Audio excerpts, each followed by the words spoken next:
But self-harm is just a symptom of depression. So how can we overcome depression as a whole? Like I said before, I live with depression every single day. But I found these techniques very effective in overcoming those dark feelings. When I wake up in the morning, the first thing I do is set myself some goals for the day. I don't make these goals massive because bigger goals will take a few days to accomplish. Instead, I'm talking about smaller goals, such as getting out of bed, getting a shower, getting dressed, eating a small breakfast, go to school or go to work, get to my next class, eat lunch, get a start on that book report, and so on. Every single day, you should have some smaller goals that you can easily accomplish. This way, at the end of the day, you can look back and really take a look at everything you've done and say, wow, I did a lot today. I also always have things planned in the future. My friends and family all know that I live with depression, so it's important for them to be a part of this process too. But make sure you have something planned a week from now, something else planned a month from now, a year from now, and so on. Having things planned in the future with these increments can help you always feel like you're working towards something. And no matter how small these plans are in a week, a month, or a year, they can help give your brain a reason to keep wanting to stick around for those plans. Even if your friends and family don't know you have depression, try making small plans with them anyway. And that way your friends have something to look forward to and talk with you about.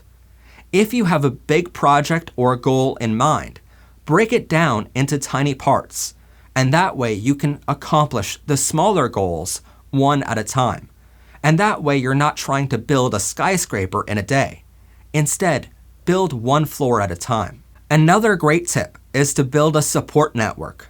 For some of us, that network can include our family members or our friends.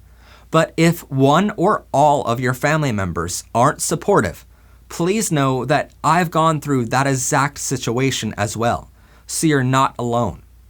As I've said before on the show, my mother wanted both of her kids to commit suicide, and she pushed both of us towards it.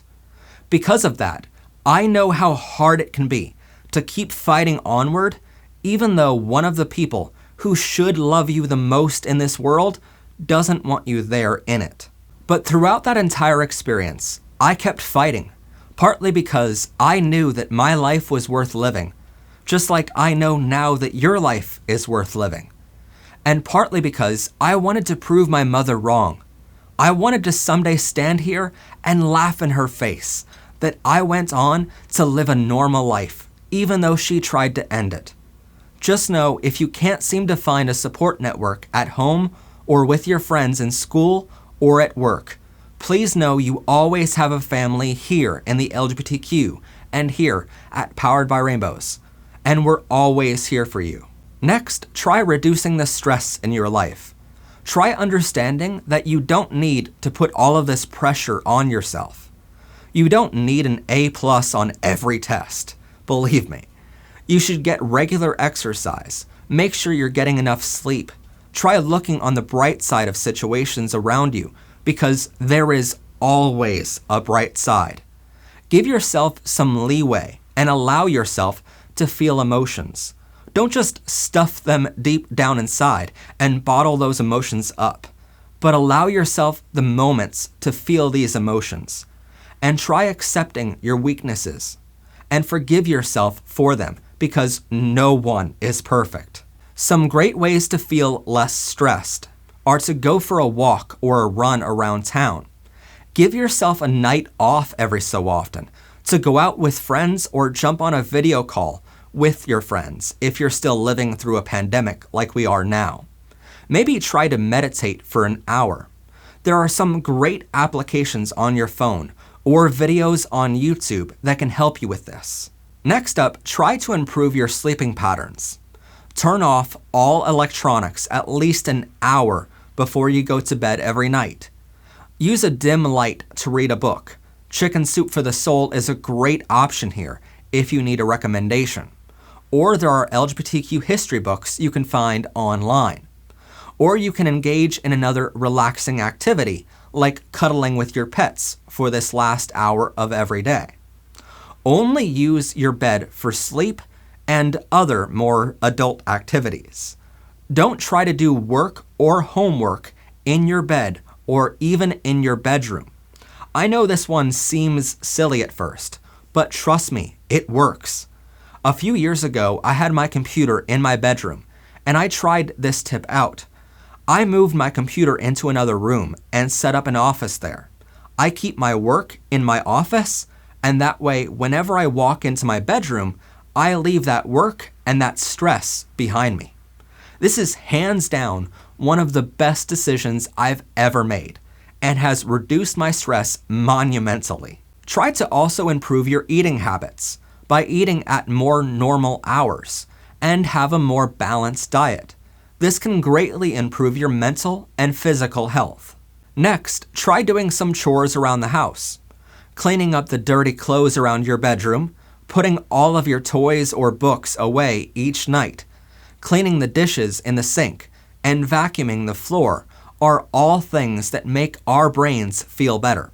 We might say that we don't mind the mess in our bedrooms or our house, but our brain does mind, and it wants organization and cleanliness. Two of the biggest tips I can give you here are, first, to create a wellness toolbox. This is a set of tools you can use whenever you're feeling down. For example, cuddling with your pets, listening to your favorite music, or a YouTube channel you really enjoy. Gee, if only there was a YouTuber I can recommend here.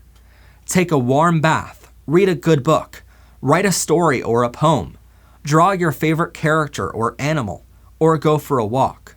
Secondly, one of the biggest tips I can give you here is to get involved and volunteer your time helping others.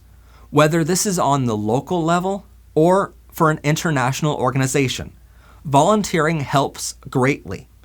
Get involved with your community. Help a local charity or a sporting team with their activities or fundraising. Help a local group set up for an event they have coming up. Volunteer at a local pride event near you. Or help an LGBTQ charity like PA Equality Project, Human Rights Campaign, or others in gaining equality for our community. I will tell you for a fact that as soon as I started volunteering my time and helping the LGBTQ community, I felt immensely better about myself, and it gave me a huge sense of self-worth and self-accomplishment. I'm not saying you have to run a TV show like I do, but get involved, because if you get involved with your community and volunteer, the help you give others will be returned to you 10 times over with your mental health. Lastly, please know that as we study LGBTQ history over the centuries, we realize some of the best people in our community who have done some of the greatest work also had depression. I'm not saying I'm one of those, but I will tell you that my story is something you can look at for inspiration if you wanted to. I thought a lot about ending my life over the years, and at times, I even planned it all out. There were nights when I woke up from nightmares, and in those nightmares, I was trying to end my life. But in those moments, I've relied heavily on my support system, on that toolbox we talked about earlier. I've leaned heavily on all of these techniques I've talked about a moment ago, and I overcame those feelings. I still have depression, and that won't ever go away because it's something we're born with. But through these tips, I've learned how to accept it as a part of me. And by accepting it, I can be happier. And there are days when I don't even think about my depression at all. There are still days when I sit in bed and I don't want to do anything at all. And that's okay too. But those around me know the warning signs now. And they can step in when they see there's too much stress or too many dark thoughts in my life. I'm not saying that I'm perfect, but I will say that I wouldn't be here now helping others overcome depression if I hadn't gone through it myself. Those of us who live with depression are the only ones who know how bad it can make us feel. But by knowing how dark those thoughts can be, it helps us help others later in life.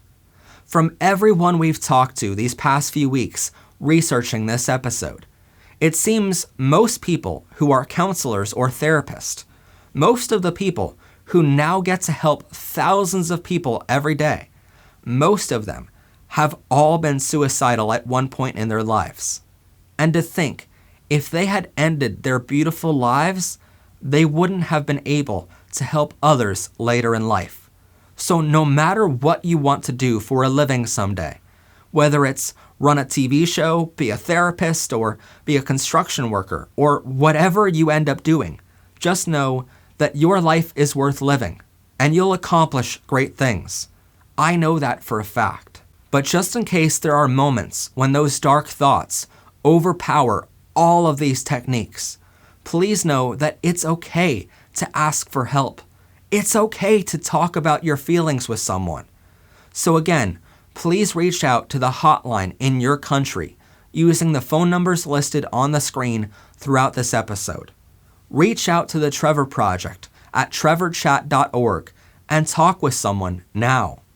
By the way, all of these numbers and websites listed here are free to call. Most of them are open 24/7 unless otherwise noted, and they are completely confidential. If you live in a country where being LGBTQ is illegal, just be careful. But again, even in those countries, you can go to trevorchat.org, which is confidential and free of charge. Anyway, that's all for our episode today, and because asking you for donations to our channel or plugging some merchandise item of ours doesn't seem quite right today, so I'm going to leave a link down below where you can donate to the Trevor Project, Crisis Intervention and Suicide Prevention Hotline for LGBTQ youth. They do incredible work over there, and they can always use your support as well. Don't forget to like this video, comment down below your LGBTQ-friendly thoughts, hit that rainbow subscribe button so you don't miss out on new episodes of our show, and share this video with a friend of yours who might just need it today. As always, I'm your host, Matt Haslam. This has been PBR. Thank you so much for watching. Have a gay day, everyone, and bye for now. Watch Powered by Rainbows Season 3, only on MHP TV.